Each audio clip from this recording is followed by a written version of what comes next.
संजय जी मुझे बताइए कि दरअसल ये कौन सा फैशन है, किस लोगों के वोट हासिल करने के लिए इस तरह की बयानबाजी इंडिया गठबंधन के तमाम नेता कर रहे हैं, इसके पीछे की वजह क्या है?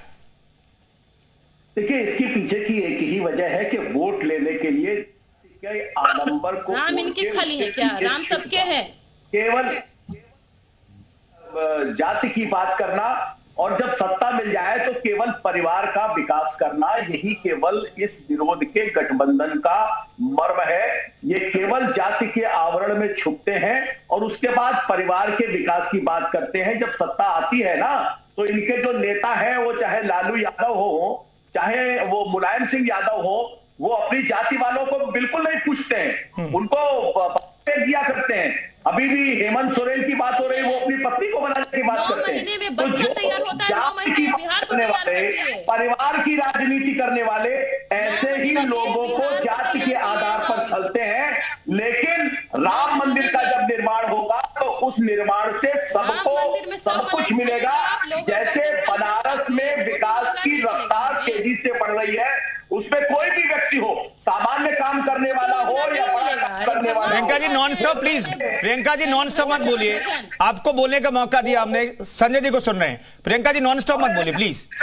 हमने देखा है कि बनारस के तट पे नाव चलाने वाले मछुआरे भी मालामाल हो रहे हैं, वहां चंदन लगाने वाले सामान्य व्यक्ति भी मालामाल हो रहे हैं, वहां रिक्शा चलाने वाले लोग भी पैसा उनके पास आ रहा है, वहां खोमचा लगाने वाला भी आगे बढ़ रहा है, और वहां जिसके पास रुकने की व्यवस्था है वो भी आगे बढ़ रहा है। इसमें कोई जाति का प्रतिबंध नहीं है। और मुझे लगता है कि ये जाति की बात करने वाले परिवार वाली राजनीति की बात करते हैं, लेकिन एक ऐसा राम मंदिर जिसमें महर्षि वाल्मीकि के नाम पर हवाई अड्डा भी होगा, जिसमें निशांत राज जैसा आवास भी होगा, सबको भोजन भी होगा, यही सबको संतुष्ट करेगा। ठीक है शहजाद साहब, दरअसल राम मंदिर की तारीख जो है, प्राण प्रतिष्ठा की तारीख जैसे जैसे नजदीक आ रही है, ऐसा लग रहा है कि राम का गुणगान करने की बजाय इंडिया गठबंधन के जो लोग हैं ऐसी ऐसी बातें ढूंढ करके लाते हैं जिससे पता चल जाता है कि भाई इंडिया गठबंधन में कैसे कैसे लोग हैं, कितने बड़े रामद्रोही हैं। अब आपके गठबंधन के एक नेता कहते भाई मांसाहारी थे भगवान श्री राम। ये कहां से ज्ञान आता है? और ऐसे ज्ञान से तो नुकसान होगा, आपको भी नुकसान होगा, क्योंकि आप इंडिया गठबंधन का हिस्सा हैं। उत्तर प्रदेश जैसे बड़े राज्य में आपको चुनाव लड़ना है और यहां पर तो सबसे बड़े राम भक्त की लड़ाई चल रही है, सबसे बड़े राम भक्त यहां पर मौजूद है, उनसे आपकी लड़ाई है, नुकसान नहीं होगा क्या?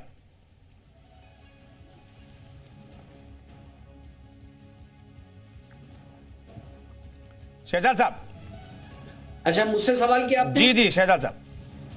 देखिए, दो बातें मैं रखना चाहता हूं। आचार्य जी हमारे बड़े हैं, मैं उनका पूरा सम्मान करता हूं, लेकिन इस पैनल में एक महिला है जिनका अपमान इस तरीके से किया जा रहा है। कुंदन जी, आपने रोका भी नहीं कि महिला को किस भाषा से इस्तेमाल किया जा रहा है, उसको आपको रोकना चाहिए था।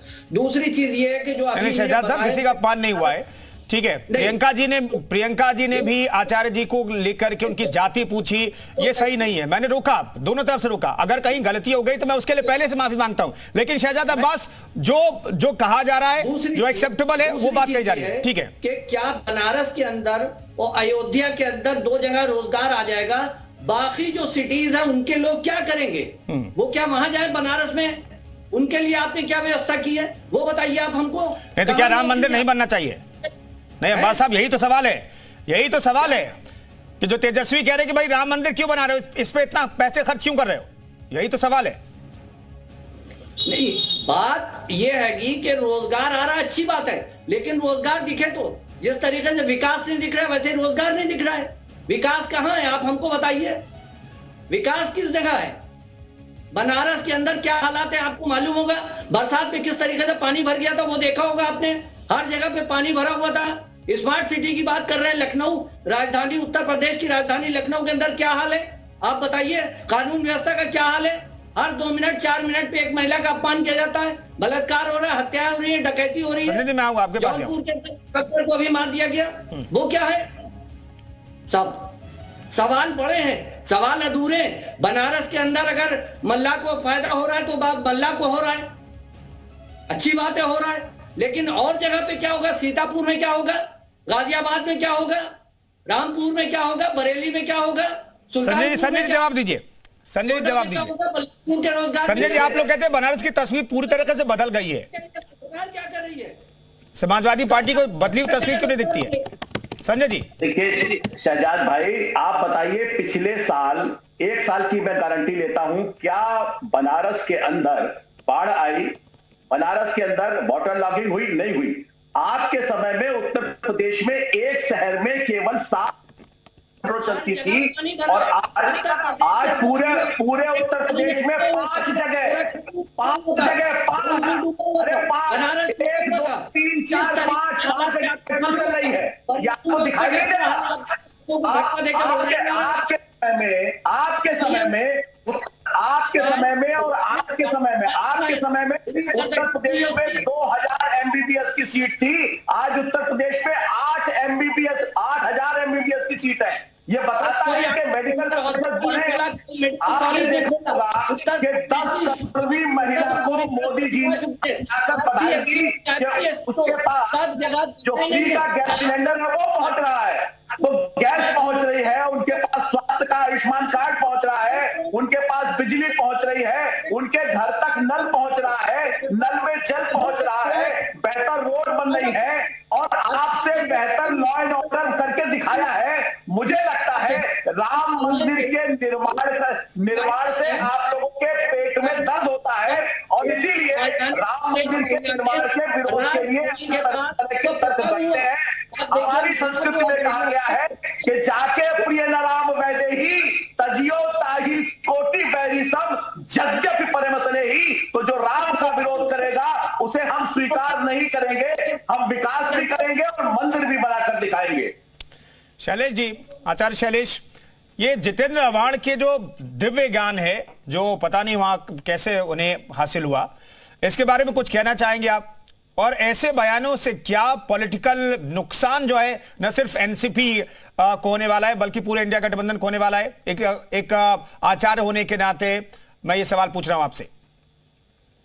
देखिए कुंदन जी, जब प्रभु श्री राम 14 वर्ष वनवास रहे तो पूरे वनवास काल में कंदमूल फल फूल खा करके उन्होंने जीवन को व्यतीत किया। एक प्रसंग आता है सुंदरकांड में, हनुमान जी माता सीता जी के पास जाते हैं लंका में, और वहां जाने के बाद जब अंगूठी गिराते हैं और अपना पहचान बताते हैं तो माता सीता जी ने प्रभु श्री राम के बारे में पूछते हैं कि कैसे उनकी क्या स्थिति है, कैसे उनका भोजन पानी क्या चल रहा है। तो उसमें क्या है बताया जा रहा है, प्रभु हनुमान जी बता रहे हैं ना, मांसम राघो भोग तकते न चापी मधु सेवते वन्यम सुहितम नित्यम भक्तम श्राति पंचमम। अर्थात राम ने कभी मांस